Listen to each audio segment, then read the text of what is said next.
Hey folks, how's it going? Hope you are all doing well today. Real quick, my name is Liam Doran. I am one of the Sigma pros. So I shoot action sports, I shoot wildlife, I shoot landscapes and travel. So I am an outdoor photographer. I shoot anything that is outdoors. And by that I mean, not a wedding that's outside, but actual outdoor photography. A lot of skiing, mountain biking, trail running, fly fishing, that sort of thing. That's my bread and butter. And I'm a working photographer, so that means I am actually in the field working for clients fairly often. I don't really rely on YouTube or Instagram or any of that kind of stuff for my income. I am working for different brands and different magazines, and that's how I make my living. So today what we're going to talk about a little bit is sharp shots. So I travel quite a bit for Sigma, giving presentations and workshops, and almost always one of the most often asked questions is, how do I get my shots sharper? So that's what we're going to talk a little bit about today. And there's really two main ways that I do that.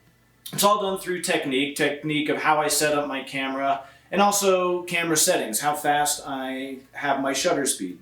Before I get going though, I do want to say that this isn't just for action sports. This is also going to work. The techniques I'm going to talk about today are also going to work for photographing your kids that are running around in the yard. It's going to work well for photographing dogs.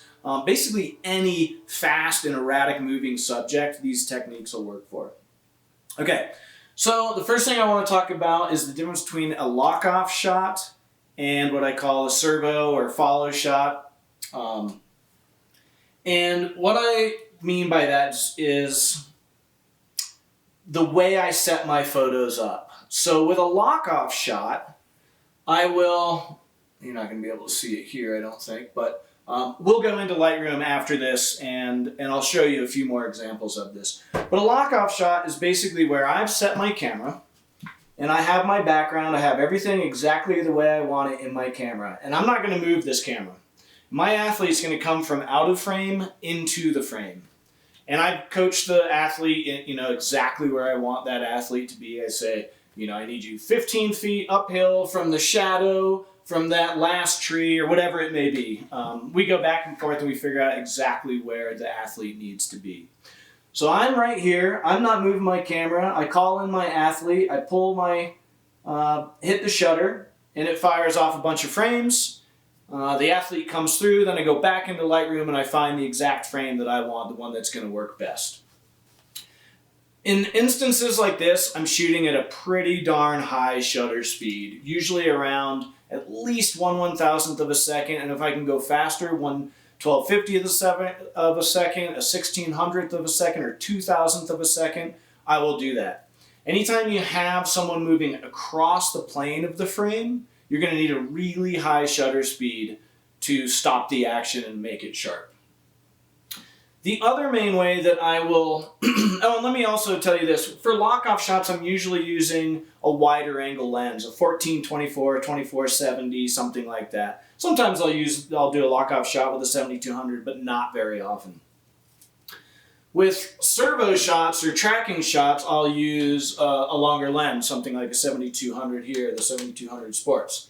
And what I'm doing there is I'm completely changing how I'm using my autofocus. In the lock-off shot, I've pre-focused to that one exact spot in the frame, and I'm not moving the camera at all. With a servo shot, I am using the AI servo mode in my camera, and I am tracking my athlete as they move down the mountain. I'm just following them, and I'm relying on the autofocus to keep them in focus. I'm also using a high shutter speed generally, because I want to freeze all the different action, whether it's water droplets of a kayaker or snow from a skier, whatever it may be, I want to freeze that action. Sometimes though, for mountain biking, I want to see a little bit of movement in that front tire, so I can actually shoot a tracking shot if they're coming at me at a slightly slower shutter speed, maybe 1/500th of a second. And that way you get a little bit of motion in the tire, but it's still, the person and the bike are still going to be tack sharp. So let's talk real quick about the gear I'm using for all this stuff, for all my action sports and travel, wildlife, lifestyle, all that good stuff. Right now I am using, well, my main one for action sports is the Sony A9 Mark II. And I just picked this up recently. It's been phenomenal. Really awesome little camera for what I do. It's amazing. And on the lens that I'm using, I have the Sigma, the 1424 f2.8, the DGDN version. So that means it just goes right on to the camera. I don't have to use any sort of converter or anything. It just goes right on. It's pretty awesome. I also have the 2470. This is my backup camera. I also use this quite a bit for landscapes or whatever, but I do use this as my backup camera. Any professional photographer, if I'm traveling to another country, if I'm going to Norway or to Chile or somewhere and I'm working for a client, I definitely not relying on one single camera. I always bring a backup camera. Anyhow, my backup is the Sony a7 III, another awesome little camera. This lens here is the Sigma 2470. Again, this is the DGDN. So full frame digital mirrorless lens, just goes right on here. The last lens that I'm using for all this stuff is the 7200 Sports. And I am using the MC11 converter here, and I'm having great results with it. Again, we'll go through and I'll show you some of the results I'm getting with this lens, the MC11 adapter, and putting it on either the Sony A9 II or the A7 III. It's been really awesome. So one other thing that we'll talk a little bit about today, we're not going to get too deep into it, but that's using flash to make your images sharp. And we'll just kind of touch upon this just because I think it's fun. I got it queued up here in Lightroom. And we'll talk about how I can use flash. I will, for example, well, you know what, we'll do that when we go into Lightroom. We'll talk about that a little bit more when we go into Lightroom. So anyhow, without further ado, let's jump to Lightroom and look at a few shots. Okay, so here we are inside Lightroom now, and I've put together just a couple random shots for you guys to check out. What I'm going to do here is show you kind of the difference between the lock-off shot and a servo shot, how I set those up differently, and also take a look at the shutter speeds that I'm using to get some of these shots. So let's start with this one here. This is a really classic lock-off shot. So what I've done is I've just set my background.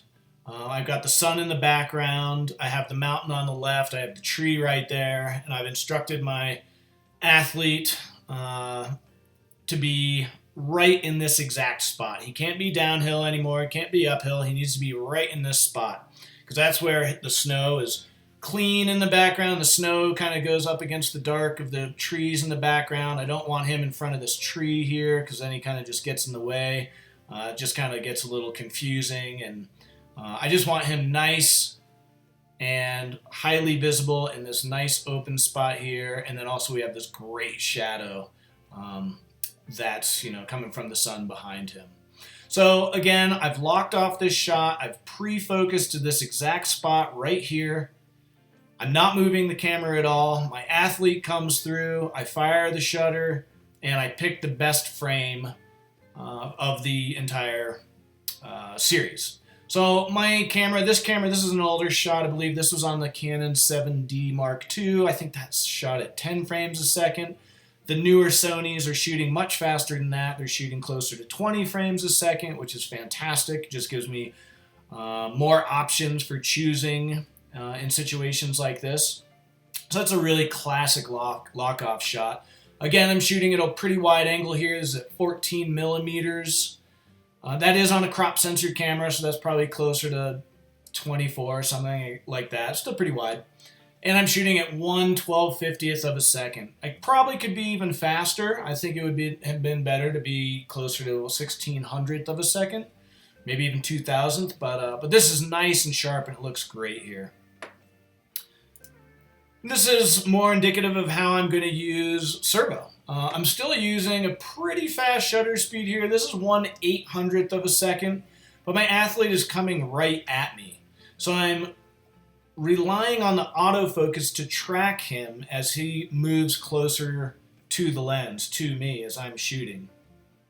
Again, Probably could have shot a little bit faster, but this is actually real sharp, looks great.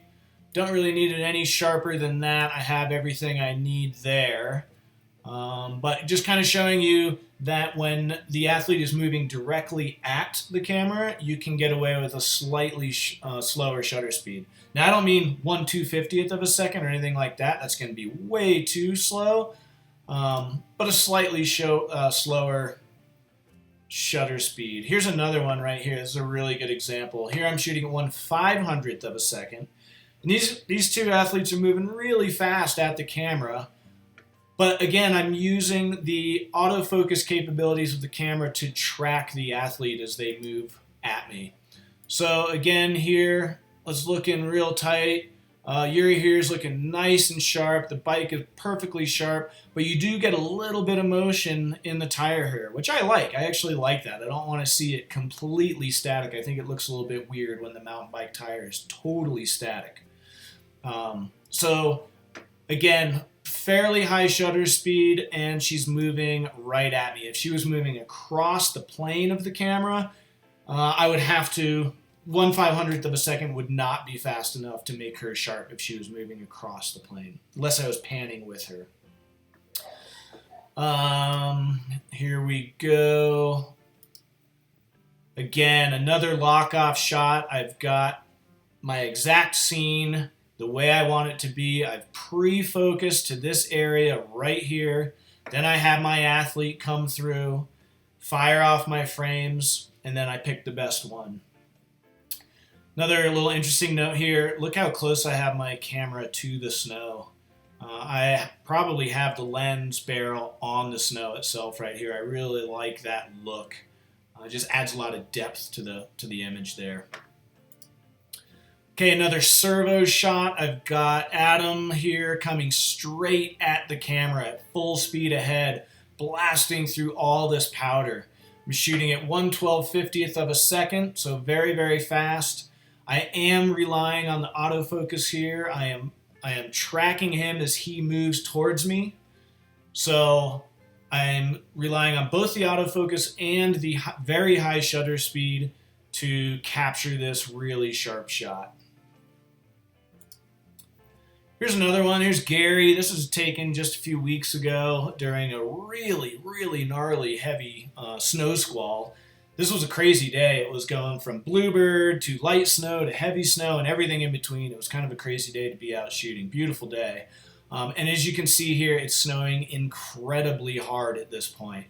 So I'm using the Sony A9 II with the Sigma 7200 2.8 sports lens, and I'm using the MC11 adapter. And it is absolutely, this is a really hard shot to get, by the way, with all the snow flying, all the bazillion snowflakes between the lens and the athlete. For the camera and the lens to be able to track focus and keep everything ultra sharp is really, really hard. You are absolutely maxing out your gear's ability in a situation like that. This, and as you can see, it just absolutely nailed it. Super sharp here. To be sure, when I get home, I do get a lot of questions too about how I take care of my gear. On this day, I just had the camera and the lens were just basically fully exposed to the elements during this shoot. I don't typically do that. If I know it's going to be snowing, I'm going to bring some sort of protective cover to protect the gear. But when I get home from a shoot like this, I am sure that I dry everything off really, really well. I clean my front element, clean the back element, and take really good care of all my gear after a gnarly shoot like this. Oh, this was the other thing I wanted to talk to you a little bit about, was using flash to make sharp images. So we won't get too deep into this, but I thought I'd bring it up because it's kind of neat. I am shooting at 1/100th of a second, so pretty slow shutter speed here. And I'm doing that on purpose because I want this background to be all blurred out. I want to show motion in the background. I want to show Yuri here kind of moving really fast through this bike trail. So what I've done is I've just pre-focused to the trail. One really nice thing about shooting mountain biking and trail running is I know exactly where the athlete's going to be because they have to be on the trail. So That makes it much easier for me when I'm trying to figure out my focus. So what I've done here is I've just locked off my focus to this point on the trail, but I am also panning with her as she comes through. So I'm locked off my focus, but as she comes through, I'm just following her, and I'm moving at the exact same speed that she's moving. That's pretty important. And I just follow her through the scene, and right when she gets to the spot that I've pre-focused to, I trip the shutter, the flash fires, the flash lights her up and keeps her extra sharp. And it also kind of sharpens a little bit of the foreground too. You can see a little bit of sharpness in the rock, a little bit of sharpness in the grasses and in the trail here. But then because we're shooting at a slow shutter speed of 1/100th of a second, I get this cool blur in the background, so we get a lot of motion there. Okay, so that's it for that. Those are a couple of the ways that I am getting really sharp photos. There's a couple other things in there as well, but those are kind of the basics. So if you guys have any questions for me at all about how to get sharp photos for your images, feel free to ask. Just put it, just send me a note anytime. Thank you guys so much for checking this out. I hope you enjoyed it, and we'll talk to you soon. Be safe, be healthy. Talk soon.